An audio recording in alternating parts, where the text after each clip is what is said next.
democracy abantu basaanira oba bagoberera ebintu ebyo abantu bye baagala so si abakulembeze bye balowoozaako oba bye babakaakatikako. Vox Populi, Vox Dei. Buganda emaze ebbanga ddene ng'etegeeza ensi yonna nti eyagala kuva mu Uganda naye nga ku musingi oba mu nkola ey'okugabana obuyinza.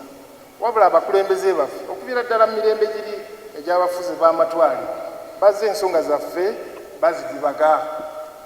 Ensonga eyo ey'okudibaga ensonga yaffe esaana ekome.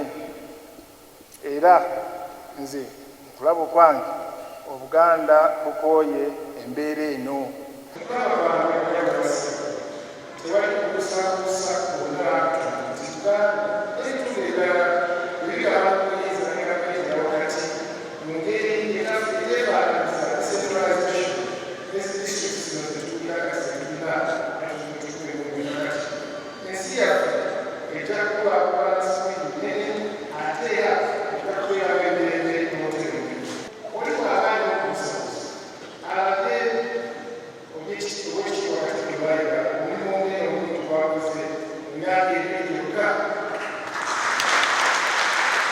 I will not speak about the desires of Uganda because it's not my responsibility.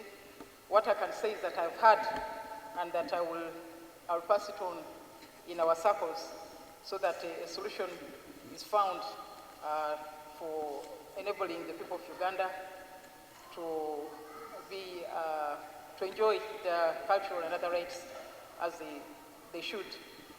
I've just returned from Ghana, and more or less the same challenges we find here are what I found in Ghana, that the traditions and the modernity are not quite working together, and that we need to do more as leaders to ensure that we build that bridge, because the traditions, our traditional lives were there before the white man came. So we cannot just snuff them out. What we can do is to improve them and see that we are working well together. So congratulations, Apollo Makubuya. We thank His Majesty Kabaka.